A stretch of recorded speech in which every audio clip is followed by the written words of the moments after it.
அன்பர்களே, பாரதத்திடம் வாலாட்டிய பாகிஸ்தானை 4 நாட்களில் பாரதம் மண்டியிட வைத்தது. ஆனால் பாரதத்தின் கம்மிகளும் காங்கிரசினாரும் இதை ஜீரணிக்க முடியாமல் புலம்பி தவிக்கின்றனர். கடந்த மாதம் 22ஆம் தேதி பகல்காமில் அப்பாவி சுற்றுலா பயணிகளை ஈவிரக்கமின்றி சுட்டு தள்ளியது பேடிகளான பாகிஸ்தான் ஆதரவு பெற்ற தீவிரவாதிகள். 2022ஆம் ஆண்டில் இப்படி மதம் தேடி அப்பாவிகளை கொல்லுகிறார்கள் என்றால் 600 ஆண்டுகளுக்கு முன் பாரதத்தின் மீது படையெடுத்த காட்டுமிராண்டி கும்பல்கள் எப்படிப்பட்ட அராஜகத்தை எல்லாம் அரங்கேற்றி இருப்பார்கள் என்று எண்ணும் போது உள்ளம் பதறுகிறது. அப்பாவிகளான 26 பேரை கொன்று இளம் பெண்களின் குங்குமத்தை அழித்த பாகிஸ்தான் பயங்கரவாதிகளுக்கு ஆபரேஷன் சிந்தூர் என்ற பெயரில் பாரதம் பதிலடி கொடுத்தது. துல்லியமாக தீவிரவாத முகாம்களை கண்டறிந்து அவற்றை திட்டமிட்டு தகர்த்தது. 4 நாட்களிலேயே பாகிஸ்தான் மண்டியிட்டது. போர் முடிவுக்கு வந்தது. போர் முடிவுக்கு வந்தது எப்படி? 4 நாட்களில் பாகிஸ்தான் எப்படி மண்டியிட்டது? பாகிஸ்தான் அனுப்பிய நூற்றுக்கணக்கான ட்ரோன்களை பாரத ராணுவம் தகர்த்தெறிந்தது. அவர்களின் ஏவுகணைகள் தகர்க்கப்பட்டன. நம் விமானப்படை கடந்த 10ஆம் தேதி பாகிஸ்தான் விமானப்படை தளங்களை குறிவைத்து தாக்கியது. அன்று மதியமே அலறியடித்து மண்டியிட்டது பாகிஸ்தான். போர் நிறுத்தம் வேண்டும் என்று கதறியது. இப்படி பாகிஸ்தான் மண்டியிட என்ன காரணம் என்பது குறித்து தகவல்கள் தற்போது வெளியாகி உள்ளது. செட்டாலஜிக் என்ற விண்வெளி ஆய்வு நிறுவனம் புவி நுண்ணறிவு தளமான ஸ்கைப் மூலம் எடுக்கப்பட்ட புகைப்படங்களை வெளியிட்டது. பாகிஸ்தான் ராவல்பிண்டியில் உள்ள நூர்கான் விமான நிலையத்தை பாரத ஏவுகணைகள் தாக்கியது. இது வெறும் போர் விமானங்களுக்கான தளம் மட்டுமல்ல, அதிபர், பிரதமர், ராணுவ தளபதி என்று முக்கிய பிரமுகர்களின் விமான பயணத்தின் முக்கிய மையமும் இதுவே. இதனால் நவீன ரேடார் உள்ளிட்ட கண்காணிப்பு அமைப்புகள் இங்கு உள்ளது. இந்த தளத்தை நம் படை தாக்கிய போது தாக்குதல் நடந்த இடத்திற்கு மிக அருகில் பாகிஸ்தான் VIP விமானமும் நின்றிருக்கிறது. இது சேட்டலைட் படத்தில் பதிவாகியுள்ளது. இந்த விமான தளத்தில் பாரதம் நடத்திய தாக்குதல் ரேடார் உள்ளிட்ட பாதுகாப்பு அமைப்புகள் அனைத்தையும் தகர்த்தெறிந்தது. இது பாகிஸ்தானை பதற வைத்தது.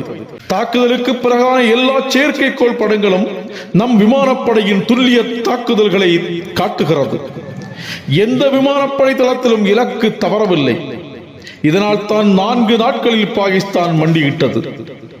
பாகிஸ்தானுக்கு பாரதம் மரண பயம் காட்டியதால் தான் அமெரிக்காவின் உதவியை நாடினார்கள்.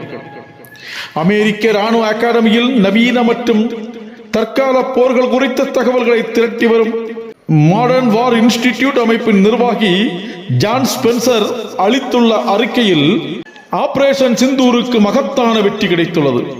இந்தியா அதன் நோக்கத்தை நிறைவேற்றிவிட்டது. இந்தியாவின் வியூகம் பாதுகாப்பு படையின் உறுதியான வலிமையை பறைசாற்றுவதுடன் அதன் உறுதியான நடவடிக்கைகள் தெளிவான செயல்திறனை வெளிப்படுத்தும் வகையில் உள்ளது என்று அவர் தெரிவித்துள்ளார். ஆஸ்திரிய ராணுவ வரலாற்று ஆசிரியரும் விமானப்படை நிபுணருமான கூப்பர், இந்தியாவின் வான்வழி தாக்குதல் தெளிவான வெற்றியை பெற்றுள்ளது.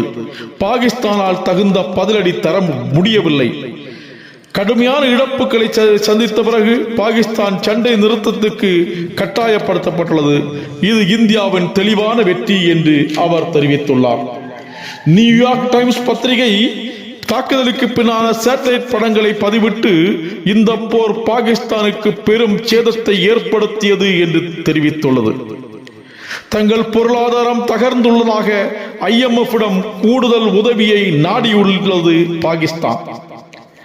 இந்த போரை தொடர்ந்து பாரதத்தின் பிரம்மோஸ் ஏவுகணையை வாங்க 17 நாடுகள் ஆர்வம் தெரிவித்துள்ளனர். தோல்வியடைந்தவனின் ஆயுதத்தை யாராவது வாங்க முன் வருவார்களா? இந்த போரின் வெற்றி நம் சொந்த தயாரிப்பான பிரம்மோஸ் ஏவுகணைகளின் பெருமையை உலகறியச் செய்தது. ஆகவேதான் 17 நாடுகள் இதை வாங்க ஆர்வம் காட்டுகின்றன.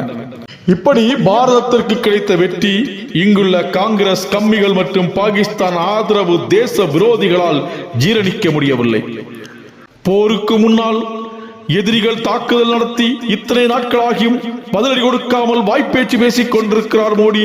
இவர் வெறும் வாய்ப்பேச்சில் வீரர் என்று பேசிய எதிர்க்கட்சிகளும் திராவிட அரசியல்வாதிகளும் பாகிஸ்தான் ஆதரவு நபர்களும் பாரதம் தாக்குதல் நடத்தியவுடன் இதோ மோடி போரை வலிய திணித்து விட்டார், அவராக போரை உருவாக்கி விட்டார், மோடியின் போர் வெறியை இது காட்டுகிறது என்று புலம்புகிறார்கள்.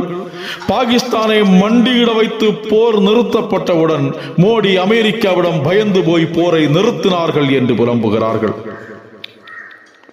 இந்த நிலையில் அமெரிக்க தலையிட்டால் மோடி போரை நிறுத்தியதாக கூறி மோடியை கண்டித்து நாடு முழுவதும் ஜெய்ஹிந்து பேரணி நடத்தப் போவதாக காங்கிரஸ் கட்சி தெரிவித்துள்ளது. பாரதத்தின் வெற்றி காங்கிரசாரின் தூக்கத்தை கெடுத்துள்ளது என்பது இதில் உறுதியாகிறது. தேசத்திற்கு எதிராக பல இடதுசாரிகள் பேசுகின்றார்கள். தங்கள் பேச்சு கருத்து சுதந்திரம் என்கிறார்கள். இவர்கள் கருத்து சுதந்திரத்தை கம்யூனிஸ்டுகளாலும் சீனா, வடகொரியா போன்ற நாடுகளில் காட்ட முடியுமா? பாரத தேசத்தில் இருந்து பாரதத்தின் ராணுவ நடவடிக்கையை விமர்சிப்பது போல் மற்ற நாடுகளில் செய்ய முடியுமா? இப்படி பேசிவிட்டு பாரதத்தில் கருத்து சுதந்திரம் வேறு இல்லை என்று புலம்புவது வேடிக்கையாக உள்ளது.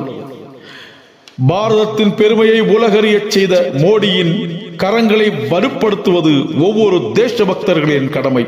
புலம்புபவர்கள் புலம்பட்டும், கதறுபவர்கள் கதறட்டும். நம் பாரதத்தின் பெருமையை உலகறிய செய்யும் பிரதமர் மோடியின் கரங்களை வலுப்படுத்துவோம். தொடர்வோம். உங்கள் கிரீஷ்.